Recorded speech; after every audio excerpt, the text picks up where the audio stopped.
빌립보서는 바울이 로마에 메인 몸으로 있으면서 보낸 옥중 서신 중에 하나입니다. 근데 오늘 본문 18절에서 볼 수 있는 것처럼 빌립보 교인들이 에바브로디도라는 사람 편에 바울에게 헌금을 보냈습니다. 바울은 다시 에바브로디도 편에 감사의 편지를 보냈는데 그것이 빌립보서입니다. 바울은 그들이 보낸 헌금이 하나님이 받으실 만한 향기로운 제물이요 하나님을 기쁘시게 한 것이라고 말씀합니다. 그리고 빌립보 교인들을 이렇게 축복했습니다. 나의 하나님이 그리스도 예수 안에서 영광 가운데 그 풍성한 대로 너희 모든 쓸 것을 채우시리라. 여기 쓸 것이라는 단어를 모든 영어 성경들은 need로 번역했습니다. 너희가 나의 필요를 채워 주었으니 나의 하나님이 너희의 모든 필요를 공급하여 주실 것이라고 그렇게 축복하였던 것입니다. 이 빌립보서 4장 19절은 조지 뮬러 목사님의 구절로 불리웁니다. 조지 뮬러 목사님이 운영하는 고아원에는 2,500여 명의 고아들이 있었다고 합니다. 그 많은 고아들을 먹여 살리는 것이 큰 숙제였는데 쉬운 일이 아니었습니다. 그래서 뮬러 목사님은 기도를 많이 하셨는데 기도할 때마다 항상 빌립보서 4장 19절 위에 손가락을 대고 기도하셨다는 것입니다. 나의 하나님이 그리스도 예수 안에서 영광 가운데 그 풍성한 대로 너희 모든 쓸 것을 채우시리라. 그런데 얼마나 기도를 많이 하셨는지 그 성경책에 바로 그 부분에 빌립보서 4장 19절 그 부분에 구멍이 났다고 합니다. 뮬러 목사님은 불쌍한 고아들의 쓸 것을 채워달라고 기도할 때에 하나님의 약속의 말씀에 의지해서 그 약속의 말씀을 붙들고 기도하셨다는 것입니다.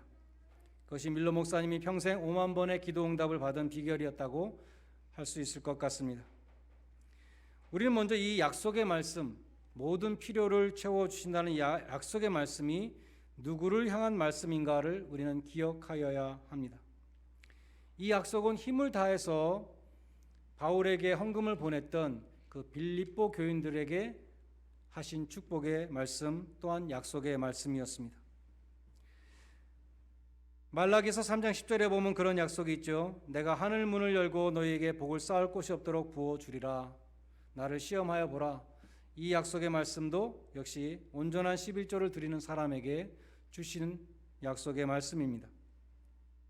오늘 보면 17절에 보면 빌립보 교인들이 보낸 헌금에 대해서 바울이 기뻐하고 감사하고 칭찬한다 그랬는데 그렇게 하는 이유는 더 많이 보내라는 뜻이 결코 아니라 오직 너희에게 유익하도록 풍성한 열매를 구함이니라 이렇게 말씀하고 있습니다. 영어 성경을 보면은 거의 모든 영어 성경에 어카운트라는 말이 들어가 있습니다. 우리 성경에는 없고 세 번역만 그렇게 번역해 놓은 것을 볼 수 있습니다. 나는 여러분의 장부에 유익한 열매가 늘어나기를 바랍니다. 대부분의 영어 성경들은 여러분의 어카운트에 프로핏이 많이 쌓이기를 원하기 때문에 내가 헌금을 장려합니다. 이렇게 번역해 놓았습니다. 헬라어 성경을 찾아봤습니다. 어카운트가 무엇인가? 근데 놀랍게도 어카운트라는 단어가 우리가 잘 아는 로고스라는 단어였습니다. 워드라는 말씀이라는 단어이죠. 근데 컨코던스를 보니까 이 로고스의 모든 용례들을 수백 가지 용례들 다 기록해 놓은 것을 보니까 대부분은 다 워드로 번역되어 있지만 드물게 이 로고스가 스테이트먼트나 어카운트로 번역된 곳들이 있었습니다. 생각해 보니까 영어로 워드나 스테이트먼트나 어카운트는 서로 일맥상통하는 것 같아요. 말이라는 단어와 설명이라는 단어 이런 것들은 일맥상통하는 것 같습니다. 그런데 이 스테이트먼트나 어카운트가 상업용어로 쓰이면 다시 말해서 뱅크 스테이트먼트나 뱅크 어카운트가 되는 것이죠. 장부를 보면 돈을 어떻게 썼는지 설명이 된다. 그래서 그렇게 변형이 됐는지 모르겠지만 이 워드라는 단어가 로고스라는 단어가 이러한 장부라는 단어로 또 번역된 것을 보고 참 흥미롭게 생각을 했습니다. 빌립보 교인들의 헌금을 통해서 하늘나라 어카운트에 많이 저금을 하기 원하고 또 그것이 거기로부터 많은 하나님이 주시는 복이 너희에게 임하기를 원한다. 그렇게 말씀한 것입니다. 다시 말해서 헌금을 하늘나라 어카운트에 저금하는 것으로 말씀한 것입니다. 그것은 바로 예수님의 말씀이기도 했습니다. 너희를 위하여 보물을 땅에 쌓아두지 마라. 오직 너희를 위하여 보물을 하늘에 쌓아두라 라고 예수님도 말씀했습니다. 영어 성경들은 오늘 본문 17절에 열매라는 단어를 크레딧이나 리워드나 프로핏으로 번역했습니다. 하늘나라 어카운트에 바친 자들에게 하나님이 풍성하게 갚아주신다는 그러한 말씀이고, 오늘 본문에서는 너희의 모든 필요를 채우시리라는 약속의 말씀인 것입니다. 그런데 하나님이 너희 모든 필요를 채워주신다는 이 약속은 내가 원하는 것을 주신다는 약속이 결코 아닙니다. 그런데 우리는 이 약속의 말씀을 내가 원하는 걸 다 채워준다는 것으로 오해할 때가 많이 있습니다. 일용할 양식과 같은 꼭 필요한 것을 채워주신다는 약속인 것입니다. 하나님은 욕심을 채워주시는 분이 아니라고 야고보서 4장 3절은 말씀합니다. 너희가 구하여도 받지 못함은 정욕으로 쓰려고 잘못 구함이라. 그리고 말씀드린 것처럼 하나님은 먼저 드리는 자에게 필요를 공급해 주십니다. 예수님도 하나님의 나라와 의를 먼저 구하는 자에게 먹고 마시는 모든 문제들을 채워주실 것이라고 말씀하셨던 것입니다. 여호와 이레라는 이름은 아브라함이 하나님의 이름을 그렇게 고백했죠. 하나님은 정말 여호와 이레십니다. 이렇게 고백했습니다. 그 뜻은 여호와께서 준비하신다라는 그러한 뜻입니다. 이삭이 아버지에게 묻습니다. 아버지, 불과 나무는 있는데 번제할 양이 어디 있습니까? 모리아 산으로 아버지와 함께 걸어가면서 묻습니다. 아브라함이 이르되 내 아들아, 번제할 양은 하나님이 자기를 위하여 친히 준비하시리라. 과연 하나님은 뿌리 수풀에 걸려 있는 이 수양을 보여주셨죠. 대속의 양을 주셨습니다. 아브라함에게, 이삭에게 가장 필요했던 대속의 양을 주셨습니다. 이삭 대신에 여호와 이레의 양이 희생됨으로 이삭은 번제단으로부터 살아 돌아올 수 있었습니다. 그처럼 아브라함도 하나님께 자기의 독생자를 먼저 바쳤기 때문에 하나님으로부터 대속의 양을 꼭 필요했던 것을 공급받았다는 것을 우리는 기억해야 한다는 것입니다. 우리에게 필요한 것들이 무엇이 있을까요? 필요한 것들이 많이 있죠. 하나님 먼저 우리에게 현세적인 이 세상 살아가면서 필요한 것들을 공급해 주십니다. 우리의 필요는 의식주에 그치지 않습니다. 우리는 자식도 돌봐야 되고 가정에 크고 작은 어려움이 일어납니다. 질병도 찾아옵니다. 직업을 잃어버리기도 합니다. 마치 가뭄으로 물이 말라버린 그 시냇가에 앉아 있었던 엘리야처럼 우리도 세상을 살아가면서 앞길이 막막한 처지에 처할 때도 있습니다. 그러나 하나님의 공급하심이 보다 더 절실한 것은 우리의 영적인 필요입니다. 우리는 하나님의 끝없는 용서가 필요합니다. 죄의 세력과 싸워 이기기 위해서 날마다 새로운 힘이 필요합니다. 하나님의 전신갑주로 무장하기 위해서 진리의 허리띠와 의의 흉배와 복음의 신과 믿음의 방패와 구원의 투구와 성령의 검이 필요합니다. 우리가 교회의 직분과 사역도 위로부터 내려주시는 신령한 은사가 없이는 제대로 감당할 수가 없습니다. 우리가 낙심할 때에, 우리의 영혼이 눌릴 때에 하나님만이 주실 수 있는 위로와 힘이 필요합니다. 눈을 들어 산을 보라. 나의 도움이 어디서 올까? 나의 도움이 천지를 지으신 하나님에게서 온다고 말씀했습니다. 하나님이 그리스도 예수 안에서 영광 가운데 풍성하신 대로 너희의 모든 필요를 채우시리라. 우리는 1월 1일부터 12월 31일까지 하나님의 공급하심이 필요합니다. 태어날 때부터 죽을 때까지 하나님의 도우심이 필요합니다. 죄악된 세상의 유혹과 돈을 사랑하는 탐심의 유혹과 하나님이 가장 미워하시는 교만의 덫과 나날이 악해지는 세상 풍조로부터 우리가 보존되기 위해서 하나님의 도우심이 절대적으로 필요합니다. 시기와 질투와 마음의 원한과 쓴뿌리, 하나님께 대한 불순종과 반역에 빠지지 않으려면 우리는 아침부터 저녁까지 하나님의 도우심이 필요합니다. 우리는 날마다 새로운 은혜가 필요합니다. 날마다 나의 빈잔을 주님께 내어놓고 채워주심을 간구할 수밖에 없습니다. 나이를 먹을수록 세월이 갈수록 우리는 하나님의 도우심이 더 필요합니다. 육신은 세월이 갈수록 더 약하여집니다. 세파는 나날이 더 거세어집니다. 더 많은 인내와 더 많은 사랑과 더 큰 믿음과 더 큰 용기와 더 많은 지혜와 더 낮아지는 겸손과 가난한 마음이 필요합니다. 나의 빈잔은 점점 더 많아지기 때문에 하나님이 부어주시는 더 많은 은혜가 필요합니다. 먼저 자신을 드리는 자에게 하나님의 약속이 있습니다. 하나님이 그리스도 예수 안에서 영광 가운데 그 풍성한 대로 너희 모든 쓸 것을 채우시리라. 필요를 채우시리라. 우리의 필요를 채우시는 하나님은 어떤 분이십니까?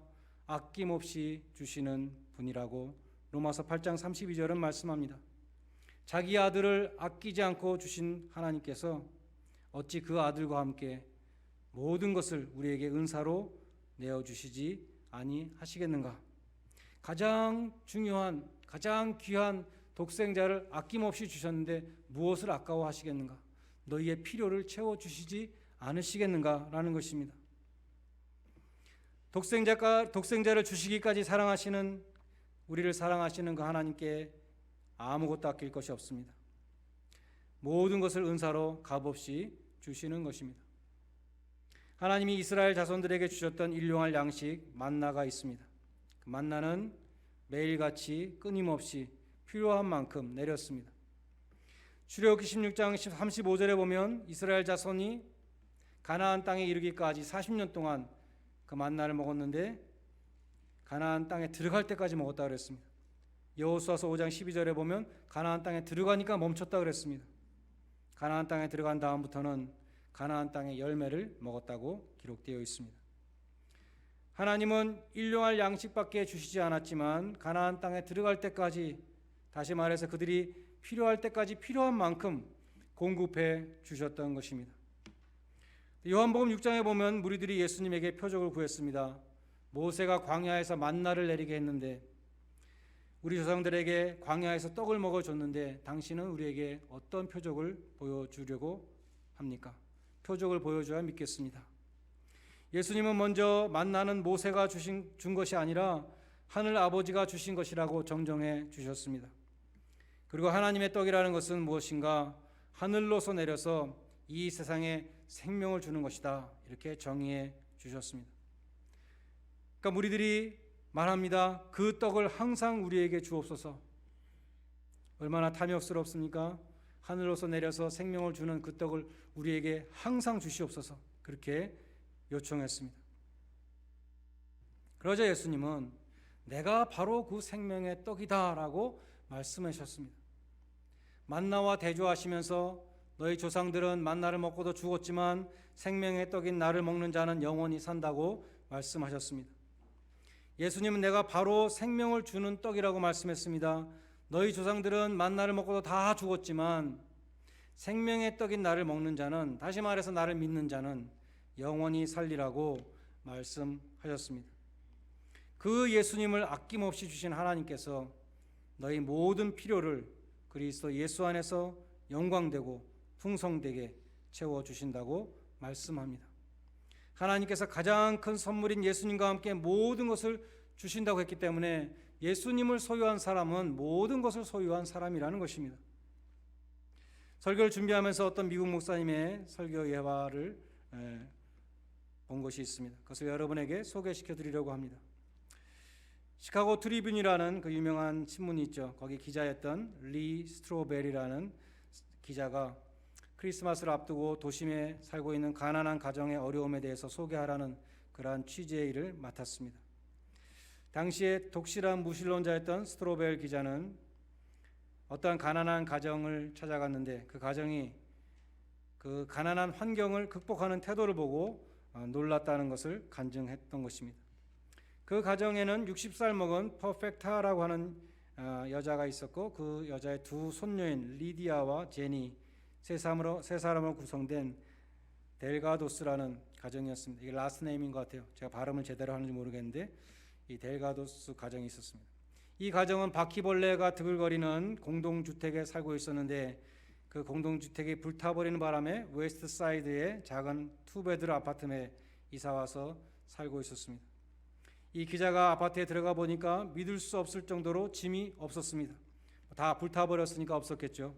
가구도 없고 러그도 없고 벽에 그림도 붙어있지 않고 오직 작은 식탁과 쌀 한 줌밖에 없었습니다.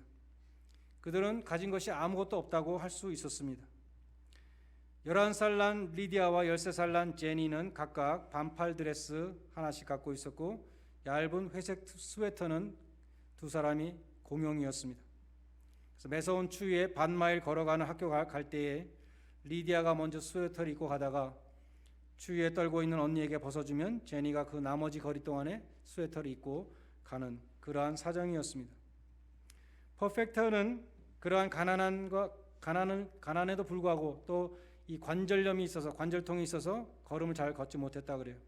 그럼에도 불구하고 예수님에 대한 자신의 믿음에 대해서 자신 있게 간증했습니다. 나는 그녀의 집에서 절망이나 연민을 전혀 느낄 수 없었습니다. 오히려 은은한 소망과 평안이 있었습니다. 스트로벨 기자는 기사를 다 완성해서 신문에 내고 이제 다른 더 급한 것들, 더 큰 사건들을 취재하며 지내게 되었습니다. 크리스마스 이브가 되었을 때 왠지 모르게 이 기자에게 그 가정의 생각이 난 것이죠. 그 가정들이 하나님이 우리를 보살펴 주실 것입니다. 이렇게 자신 있게 말하던 그런 확고한 믿음이 자꾸만 생각났습니다. 그 기자는 이렇게 말했습니다. 나는 이 아이러니에 대해서 계속 씨름했습니다. 그 가정은 아무것도 가진 것이 없는데 믿음만으로 행복해 보였습니다. 그런데 나는 필요한 물질을 모두 갖고 있었지만 없는 것은 신앙만 없었는데 내 마음속은 그들이 사는 아파트처럼 텅 비어 있었고 황폐했습니다. 한가한 시간에 스트로벨 기자는 그 가정을 가보기로 했습니다. 그는 거기서 놀라운 광경을 목격했습니다. 자기가 쓴 그 기사 때문에 사람들이 그 가정에 필요한 것들을 많이 보내준 것이죠. 엄청나게 도네이션을 받아서 작은 아파트를 꽉 채웠습니다. 안에 들어가 보니까 새로운 가구와 가전제품, 양탄자, 커다란 크리스마스 트리와 그리고 포장된 선물들이 쌓여 있었고 음식 봉투와 따뜻한 겨울 옷들이 많이 모여 있었습니다.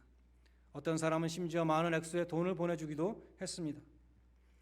그러나 이 기자를 놀라게 한 것은 선물들이 아니었습니다. 그 선물들에 대한 가족들의 반응이 놀라웠습니다. 그는 이렇게 말합니다. 저는 그 쏟아져 들어온 선물들에 대해서 놀라다가 그들이 하려는 일을 보고 정말 깜짝 놀랐습니다. 퍼펙타와 그녀의 손녀들은 그처럼 새로 얻은 부를 몽땅 다 나누어 주려고 하고 있었습니다. 내가 퍼펙타에게 왜 그러냐고 그러니까 그녀는 머뭇거리면서 이렇게 말했습니다. 우리 이웃들이 어려움에 처해 있는데 우리만 많은 것을 갖고 있을 수 없습니다. 예수님은 나누어 주는 것을 원하실 것입니다. 저는 그 말에 크게 흔들렸습니다. 제가 만약 그러한 처지에 있었다면 저는 들어온 것들을 모두 쌓아두었을 것입니다. 저는 그녀에게 이 모든 것을 보내준 사람들의 성의를 생각해야 될 것이 아니냐고 그렇게 물어보았습니다. 그녀의 답변은 또 한 번 저를 놀라게 했습니다. 그녀는 물건을 가리키며 이것도 멋지고 저것도 참 좋은 것이지만 그러나 나는 이런 것들을 얻을 만한 일을 한 적이 없습니다. 이것은 하나님의 선물입니다. 라고 말하면서 그러나 이것들은 하나님의 가장 큰 선물이 아닙니다. 우리는 주일에 하나님이 주신 가장 큰 선물을 찬양합니다. 예수님을 찬양합니다. 그녀에게 예수님은 물질이나 편안함이나 안전함이나 비교할 수 없는 큰 선물이었습니다. 예수님은 자격과 공로가 없는 자에게 주신 하나님의 선물, 그 무엇과도 비교할 수 없는 가장 큰 선물이었던 것입니다. 이 기자는 말합니다. 그때 내 안에서 예수를 알고 싶은 간절한 소원이 생겼습니다.